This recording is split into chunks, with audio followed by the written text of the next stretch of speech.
ನಮಸ್ಕಾರ ಸ್ನೇಹಿತರೆ, ಇಂದು ನಾನು ನಿಮಗೆ ಹೇಳಲಿರುವುದು ಭಕ್ತಿ, ಧೈರ್ಯ ಮತ್ತು ಆತ್ಮಜ್ಞಾನದ ಕತೆ. ಇದು ಕೇವಲ ಪುರಾತನ ಕತೆ ಅಲ್ಲ, ಇದು ಜೀವನದ ದಾರಿ ತೋರಿಸುವ ಬೆಳಕು. ಇದು ಅಕ್ಕ ಮಹಾದೇವಿಯ ಕತೆ. ಜನನ ಮತ್ತು ಬಾಲ್ಯ. 12ನೇ ಶತಮಾನದಲ್ಲಿ ಶಿವಮೊಗ್ಗ ಜಿಲ್ಲೆಯ ಉಡುತಾಡಿ ಹಳ್ಳಿಯಲ್ಲಿ ಅಕ್ಕ ಮಹಾದೇವಿ ಜನಿಸಿದರು. ಅವರ ತಂದೆ ತಾಯಿ ನಿಮ್ಮಯ್ಯ ಮತ್ತು ಸೋಮಯ್ಯ. ಮಹಾದೇವಿ ಬಾಲ್ಯದಿಂದಲೇ ಭಕ್ತಿಯಲ್ಲಿ ಮುಳುಗಿದಳು. ಅವಳು ಬಾಲ್ಯದಲ್ಲೇ ಹೇಳುತ್ತಿದ್ದಳು, ಚನ್ನಮಲ್ಲಿಕಾರ್ಜುನನೇ ನನ್ನವರನು, ಅವನಿಲ್ಲದೆ ನನಗೆ ಬದುಕಿಲ್ಲ.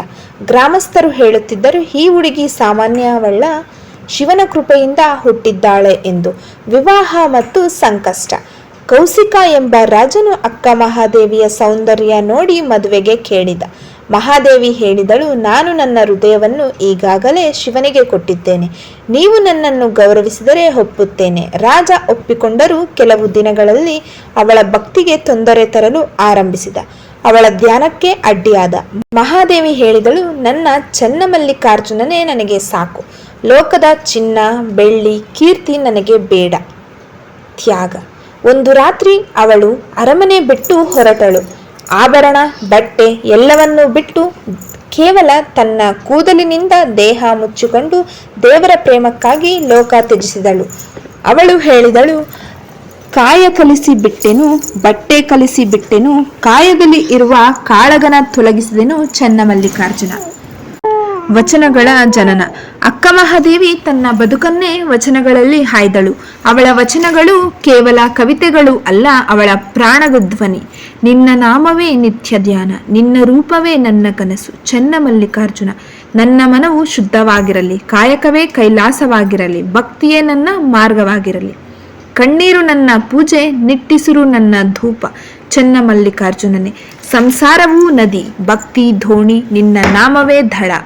ಬಂಗಾರ, ಬೆಳ್ಳಿ, ಸಿರಿ, ಸಂಪತ್ತು ಎಲ್ಲವೂ ನಾಶವಾಗುವವು, ನಿನ್ನ ನಾಮ ಮಾತ್ರ ಶಾಶ್ವತ. ಹೆಣ್ಣು ಎಂದು ಹೆದರಬೇಡ, ಆತ್ಮಕ್ಕೆ ಲಿಂಗವಿಲ್ಲ, ನಿನ್ನ ಪ್ರೇಮ ಸಾಕು. ಕಣ್ಣು ಮುಚ್ಚಿ ನೋಡಿದಾಗ ನಿನ್ನ ರೂಪವೇ ಬೆಳಕು ಚನ್ನಮಲ್ಲಿಕಾರ್ಜುನ. ನಿನ್ನ ನಾಮವನ್ನು ಜಪಿಸುವಾಗ ಮರಣವನ್ನು ನಾನು ಹೆದರುವುದಿಲ್ಲ. ನನ್ನ ದೇಹವನ್ನು ಲೋಕ ನೋಡಲಿ, ನನ್ನ ಮನಸ್ಸು ನಿನ್ನ ಧ್ಯಾನ ಮಾಡಲಿ. ಗಾಳಿ ಬಂದು ಹೊಡೆದರೂ ನಿನ್ನ ನಾಮವೇ ನನ್ನ ಆಶ್ರಯ. ನಿನ್ನ ನಾಮವಿಲ್ಲದ ಬದುಕು ನನಗೆ ನರಕದಂತೆ. ನಿನ್ನ ನಾಮವೇ ಹೂವು, ನಿನ್ನ ನಾಮವೇ ಫಲ, ನಿನ್ನ ನಾಮವೇ ಮೋಕ್ಷ. ನಿನ್ನ ಭಕ್ತಿ ಇಲ್ಲದ ಹೃದಯ ಬತ್ತಿದೆ ಮರದಂತೆ. ಶಿವನ ಮಾರ್ಗ ಸುಲಭವಲ್ಲ, ಆದರೂ ಅದು ನಿಜವಾದ ಮುಕ್ತಿ ಮಾರ್ಗ. ನಿನ್ನ ನಾಮವೇ ನನ್ನ ಉಸಿರು, ಉಸಿರಿಲ್ಲದೆ ಬದುಕು ಇಲ್ಲದಂತೆ, ನೀನಿಲ್ಲದೆ ನನಗೆ ಬದುಕಿಲ್ಲ. ಜೀವನದ ಪಾಠಗಳು. ಅಕ್ಕ ಮಹಾದೇವಿ ಕಲಿಸಿದ ಪಾಠಗಳು. ನಂಬಿಕೆ ಬಲವಾಗಿರಬೇಕು, ಸಮಾಜದ ತಪ್ಪು ಬಂಧನ ಮುರಿದು ಹೊರಬರಬೇಕು. ಸ್ತ್ರೀಯರು ಆತ್ಮಜ್ಞಾನ ಪಡೆಯಬಹುದು, ದೇವರನ್ನು ಹೊರಗೆ ಹುಡುಕದೆ ಆತ್ಮದಲ್ಲಿ ಹುಡುಕಬೇಕು. ಭಕ್ತಿ ಎಂದರೆ ತ್ಯಾಗ ಮತ್ತು ಪ್ರೇಮ. ಶ್ರೀಶೈಲ ಅಂತಿಮ ಯಾತ್ರೆ. ಕೊನೆಗೆ ಅಕ್ಕ ಮಹಾದೇವಿ ಶ್ರೀಶೈಲ ಪರ್ವತಕ್ಕೆ ತೆರಳಿ ಗಾಢ ಧ್ಯಾನದಲ್ಲಿ ಆತ್ಮಲೀನರಾದರು. ಅವಳ ಜೀವನ ಕನ್ನಡ ಭಕ್ತಿಯ ಪರಂಪರೆಯಲ್ಲಿ ಸದಾ ಬೆಳಕು ಹರಡಿರುತ್ತದೆ. ಕೊನೆಯ ಅಂಶ. ಅಕ್ಕ ಮಹಾದೇವಿಯ ಜೀವನ ನಮಗೆ ಹೇಳುತ್ತದೆ, ಭಕ್ತಿ ಎಂದರೆ ಬದುಕನ್ನೇ ದೇವರಿಗೆ ಸಮರ್ಪಿಸುವುದು. ಈ ಕತೆ ನಿಮಗೆ ಹೇಗಿದೆ ಕಮೆಂಟ್ನಲ್ಲಿ ತಿಳಿಸಿ. ವಿಡಿಯೋ ಇಷ್ಟ ಆದರೆ ಲೈಕ್ ಮಾಡಿ, ಸಬ್ಸ್ಕ್ರೈಬ್ ಮಾಡಿ. ಧನ್ಯವಾದಗಳು.